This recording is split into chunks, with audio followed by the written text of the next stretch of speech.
Welcome back to episode 4 of Whiskey and Cigars. Sorry for the week late. Yeah, last week we had some unexpected someone was busy, yeah. Dan and his job, and yeah, I was working like 12-hour shifts at my place, so yeah, Joe's been working hard too, so we couldn't do it that way. Yeah, summer's coming. We're gonna start working later. Yeah, so. but rodeo's coming, so that's the topic today is rodeo. Rodeo. I'm actually a bull rider. Joe, he's not, but he wants to try a bull one of these days. Yeah, I grew up working on a ranch and all that stuff, and all that. Joe, his uncle's a farm. He used to help him out and all that, but Joe's actually wearing my other hat, but I promised him his birthday last year that I'd buy him a cowboy hat, but then COVID hit pretty much, so he couldn't really do that. But yeah, so the topic today will be rodeo, but mostly about bull riding. Yeah, bulls and bull riding. I know we're from New York, so people are saying, "Oh, you're from New York? Well, you're cowboys?" Yes, we actually have a ton of rodeos up here. Yep. Attica, now we got the Alden one. Attica's the main one for Western New York. Yeah, they got Salamanca. They got plenty of them around. Yep. But we are smoking, I'm smoking. I almost said the whiskey. We're smoking the whiskey. I'm smoking the Macanudo Hampton Court. And go ahead. Sorry. Oh, I'm sorry. This is a Corona style cigar. It's smaller. This is actually popular around the world. Mm-hmm. Us Americans, we like bigger things, and it's true. Most countries that smoke cigars, they smoke this style cigar. It's a smaller Corona. Yeah. The one that Joe has, that size, is what most Americans smoke. I am smoking the CAO Osa Soul.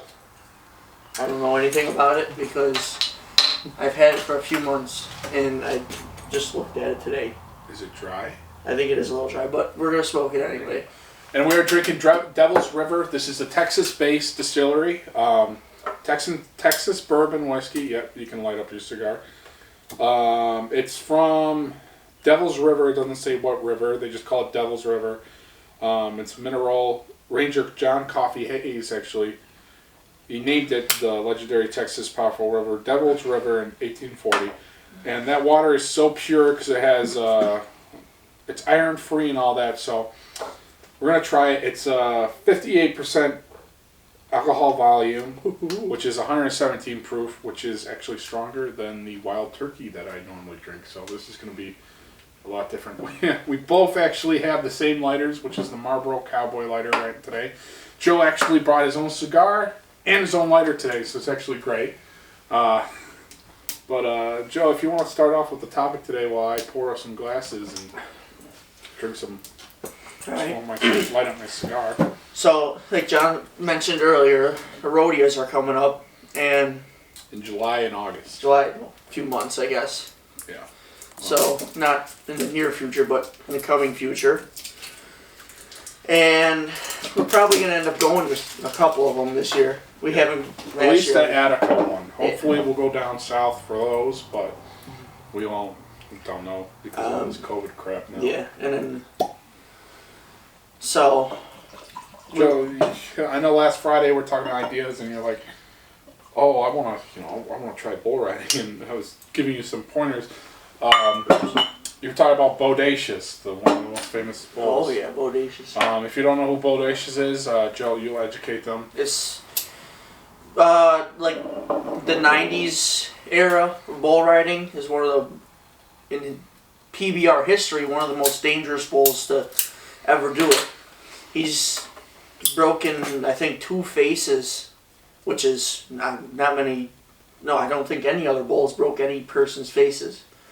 So he's one of the most dangerous bulls. He's probably one of the most agile ones for the size. His biggest bull too. He killed 2 people actually. Killed 2 people, and he sent plenty to the hospital. Very, very dangerous. Even probably the second, probably third best bull rider now. Tough Heaterman, if you don't. Most people probably don't know who these guys are, but Lane Frost is he's deemed as the best bull rider ever. He was killed on a bull. He was stabbed through his back. He got up 5 feet, died. His best friend and kind of his arch enemy, because before, was Tough Heaterman, and he was guy's nickname for how being so tough, because he broke his face when Bodacious hit him in the face. Completely broke his face, so they called him Tough because he's kind of hideous afterwards, and you know, everybody thinks these cowboys are, you know, in the movies, you know, Hallmark movies and Nicholas Sparks. The romance novels. Yeah, they actually look like his. No, he's what they. Not this ugly though. No, not this ugly. No, but he's actually what a bull rider looks like. They're not the ones that are better looking. They haven't been on so many. No. Just look up J.B. Mooney. All right, I'm going to talk about J.B. Mooney because most people call him the best bull rider ever. He's won, I think, $21 million last year. Quite a bit. Or 2 years ago. Let's actually try this whiskey real quick. Okay. Because I've never had this yet. We just opened it. Smells pretty good. It smells like clean. Yeah, it's a. I mean, it's strong, but it's tasty. I mean, I'm a wild turkey guy, so. Yeah, it's pretty strong, but it's very smooth. It doesn't. I made the face, but it shocked me at first. I mean, it's 117 proof. It's not. It's so smooth that it's not as strong as you'd think. Yeah, I like it a lot actually. It's pretty good. Yeah, but J.B. Mooney, the first time he ever stepped on a bull or rode a bull, he was 18 years old. Bull flung him, then stepped on his chest. Went to the hospital. The doctor said you should have got up 5 feet and died. He had a knot the size of a bowling ball in his chest, and it should have killed him, but he didn't.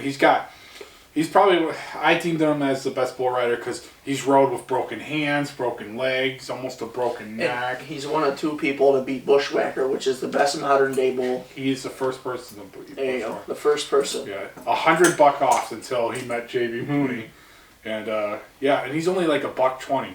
140. I actually looked it up the other. 140. I looked it up 5'10", 140. I looked it up the other day. Yeah, so he's not a big guy, so like he's a lot of bull riders are skinny. Yeah, I mean, for the most part. For the most part. There are fat bull riders out there. They're just not that good, just like me.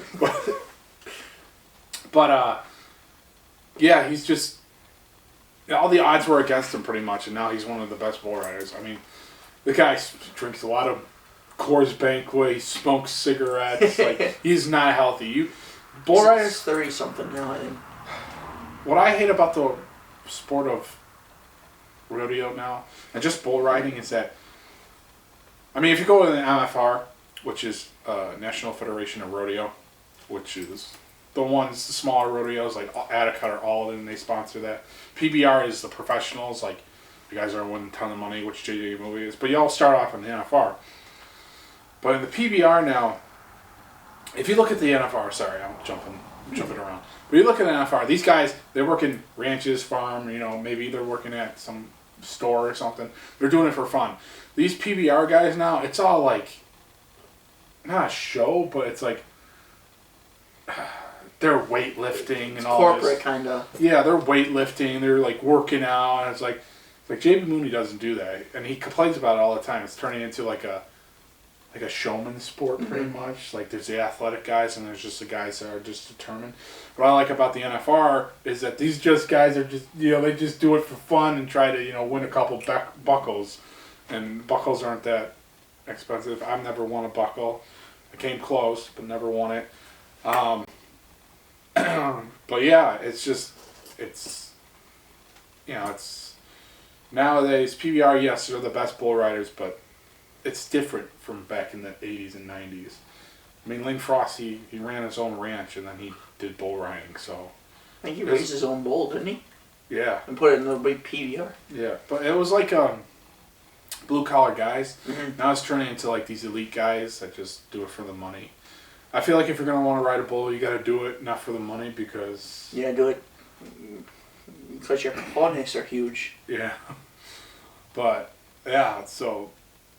I mean, there's other things in the rodeo. I mean, we're talking about bull riding. There's barrel racing, which is mostly a woman's majority sport. There's team roping, steer steer wrestling, which those guys are badasses too. Um, bronc riding, which is actually harder than bull riding because They're more athletic. more agile, yeah, and you gotta last longer. How long do they have to last for them? It's 8 seconds, but it's so like it's hard to explain. It's like so hard. Like bull riding, it's just power. It's just raw power. Yeah, I mean, the broncs are not as much power, but more like agility. When they're hopping around doing more twists. I wouldn't say it's longer. It just feels longer because bulls, they got certain amount of movements. Like I think after 6 seconds, they clonk out kind of. Horses, they'll go until the endurance too. Yeah, endurance is a big factor because it's a 2,000-pound animal over a 700-pound animal. Yeah, they get an extra 1,000 or so pounds on the horse, and the stamina of the horses is a lot more. I mean the broncs. Yeah, the rope and steers. I forget what it's actually called, but rope and steers is where you have to hook the horns, jump off your horse, pick the steer up, slam it on the ground, then tie the feet in the time limit. There's people that done it in like 8 seconds. They throw the thing, rope it, get it off, and tie it's 8 seconds. It's like, holy crap. How do you do that? I've always wanted to get into that, but I'm so bad with the lasso. But yeah. So Joe wants to get he just wants to ride. I want to try it at least once, and if I ended up liking it, then maybe I can go somewhere, but not professionally, because I'll never be that. I mean, you never know. Just sign up for rodeos and just do it. I could, not saying I will, but it could happen that you could be good enough to get into the PBR. Yeah. But what I want to do, not likely. I just want to get on a bull just to say I did it. Yeah. I mean, how many people are you going to walk up to, except him, obviously? You're going to walk up to and say, hey, I rode a bull, how about you? Or you're on the first date, hey, I'm an actual cowboy. I don't just dress up like this, like there's other people that walk around this town. A little small pet peeve is I hate when people, I don't care if you wear cowboy boots. I think anybody can wear cowboy boots, but if you walk around and you try to act like you're a real cowboy, you ain't no cowboy, son. Damn it, I missed. But how's your cigar, Joe? You know it's dried out for 6 months. Terrible. Terrible? Because it's dry. But it's actually really good. It's not bad. It's just dry, so it's hard. The one episode when I did by myself, and I think we did cigar facts, everything closed down because of COVID. Mm-hmm. Alex had a cigar he had in his glove compartment for a year. I said, it's better than nothing. Yeah. And I took one puff out of that, and the thing burnt so fast that I'm like, okay, I gotta put this down and just read the list I have.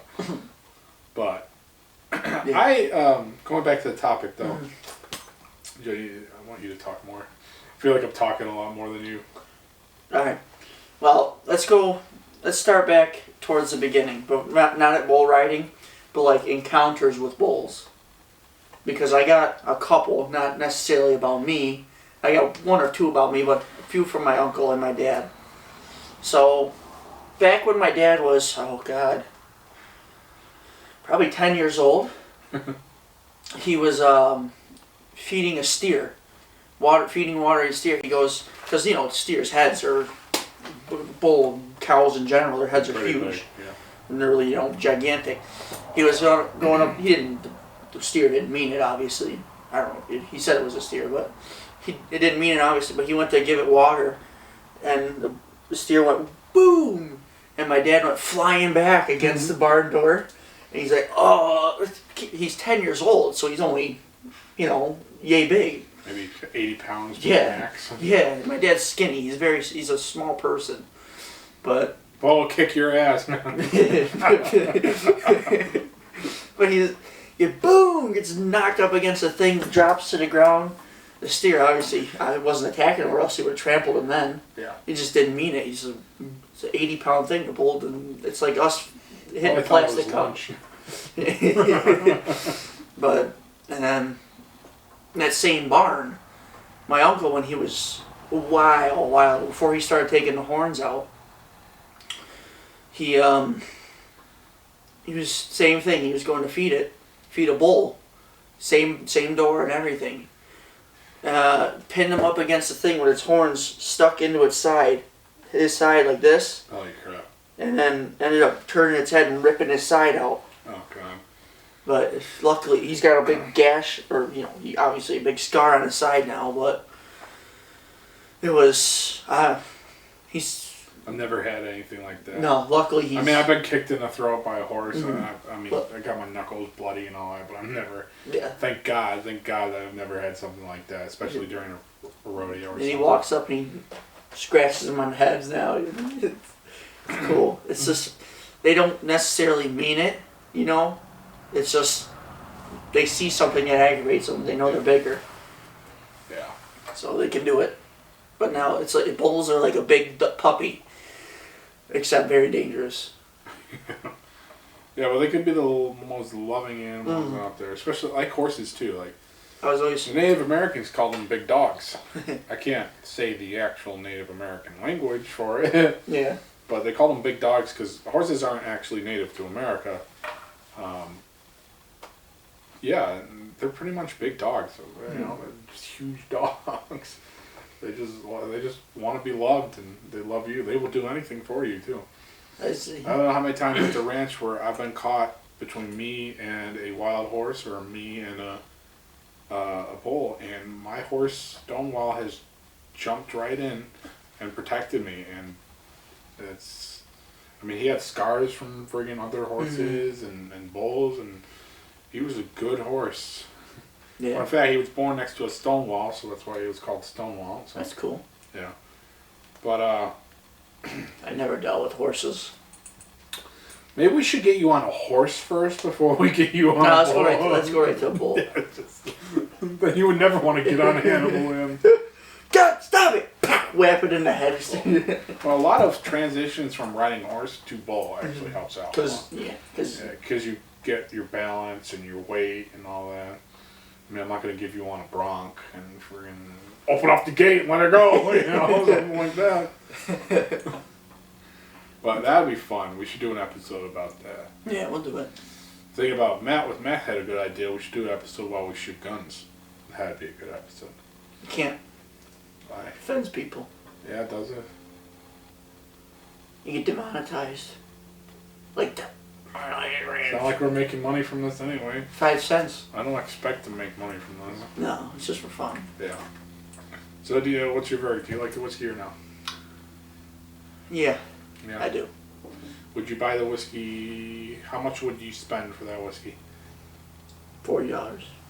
Or correctly walk. 42. What?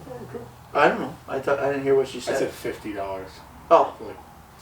No, I wouldn't pay $50 for it. I saw it. I thought, actually, on one of my Pendleton rodeo whiskey, I was actually thinking maybe I should go get some Pendleton, because it's actually, Pendleton's a legendary rodeo in Pendleton, Oregon. So this company actually made a whiskey named after them. It's a Canadian blend whiskey, but it's distilled and bottled in Oregon, Pendleton, Oregon, or Oregon, or how many you say it. Whatever. I know Pacific people Northwest. Nebraska. The Pacific Northwest. The Pacific Northwest. And it's my favorite whiskey. That's why I have it. I'm not sponsored by them. This is actually my rodeo shirt. This is what I would wear. Actually, if I'm riding bulls or at a rodeo. These are my flat black one, which you guys see all the time. I like this one because it's a 2X instead of a 1X. Because I like to get a 2X because it's longer. But man, this is huge. It goes all the way down past my cojones. And, but yeah, but I said, hey, we already had this whiskey. I spent $50 on it, so I want to drink it. Yeah, I need to get a new whiskey. Oh, St. Patrick's Day today too. Oh yeah, St. Patrick's Day today too. Happy St. Patrick's Day to everybody. Yeah, we're filming this the 17th, which is Wednesday. Be up by Friday or Saturday. That's it. No more St. Patrick's Day. That's all we gotta talk about. I'm not Irish, and I'm not Catholic, so. I am Irish, but I don't care about that. You're Irish? I thought you were a Jew. I mean, Polish. I'm everything. I'm also partially black. I don't see color. I don't see color. Colorblind. I can't tell the difference. But yeah, and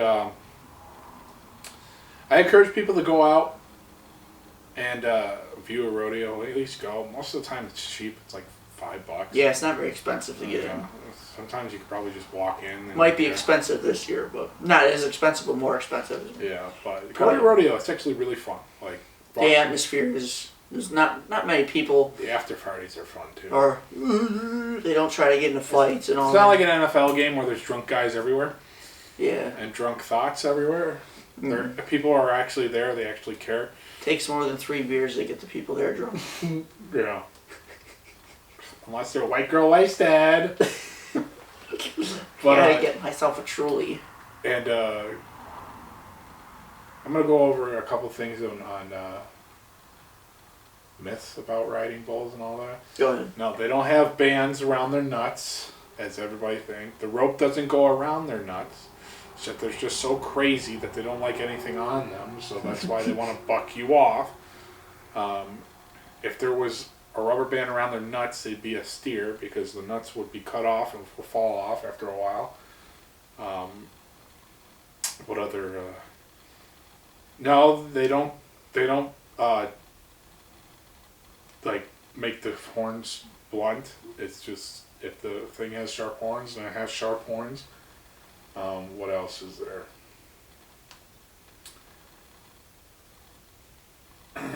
They don't kill the bulls after they're done riding them. They don't kill the bulls until they kill people. Yeah, actually, the bulls are treated a lot better than the humans are in rodeos.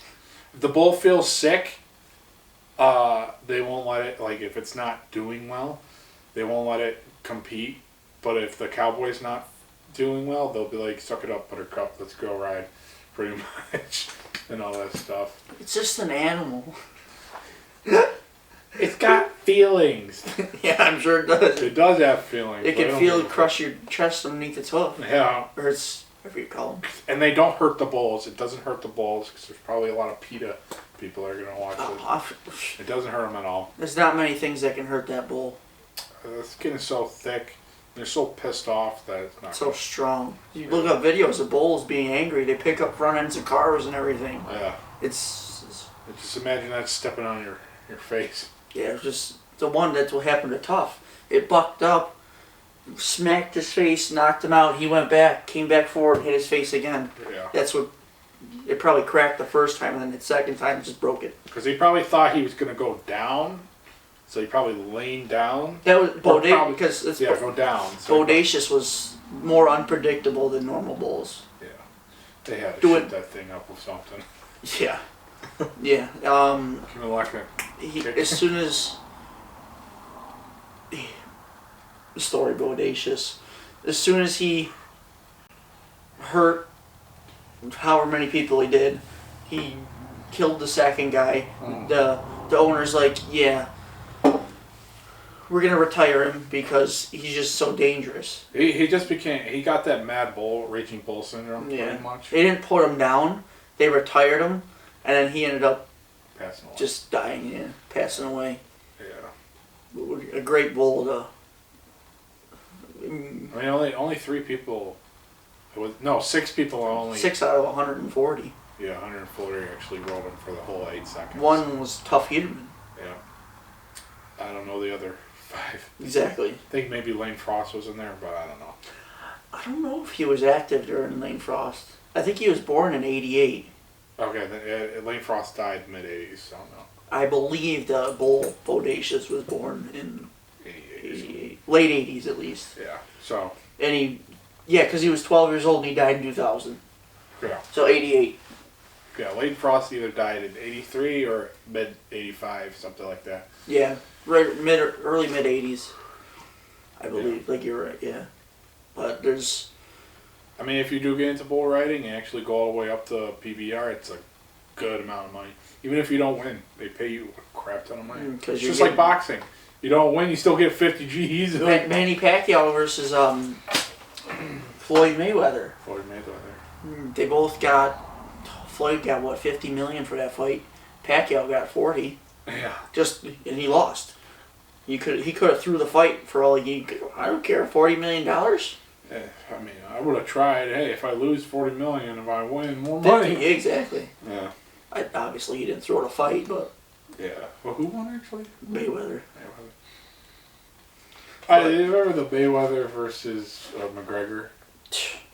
That fight. Yeah. Why did you want McGregor? No. No, I didn't want him either. Well, you got to think he's going into Floyd Mayweather's. I hate that walk. You know, if Floyd Mayweather went into McGregor's. Oh, it'd be a totally different fight. That's what I mean. Yeah. But he's not going to do that, obviously, because he won the first. He's whatever. I don't care. I mean, you take away an MMA fighter, you take away pretty much 75% of what they could do. The pinning, their feet, submissions, and all that. Can you knee and box? You can't knee, so off both legs. If you knee, that can sound as a down, I'll start counting. But yeah, so you take away that, and Mayweather, all he knows is a punch. So actually, boxing is I know we're switching topics, but boxing is actually more dangerous than MMA. People say, well, why is that? Well, first off, if you get knocked down, the guy immediately checks you. If you get knocked out in boxing, they count for 10 seconds, and then they check you out. Yeah. But it's actually more because in MMA, you're actually using pinning moves and all that. In boxing, you're just using blunt force trauma. That's all you can do. But what were you going to say? Then they'll stop the fight. Yeah. If there's too many punches. If the guy can be hammering on him. Yeah. They'll break him up. He's going like this. If he doesn't respond, just call it. In boxing, they do the same thing, but you get a 2-second runoff, and then you can go back. They'll stop the fight. Just cancel it. Yeah. Fight's over. The guy that was beating up on the other guy won. You know what was the longest boxing match ever? Rocky versus... No, I don't know the people who play, but you know how many rounds? No. 102 rounds. And those are what, 3 minutes, 100 minute and a half? 3 minute rounds? Probably three, yeah, probably it's like 4 hours. No, like 3. 300 minutes. 306 minutes would be... 190 is an hour and a half? No. 120 is 2 hours. That's 2 hours.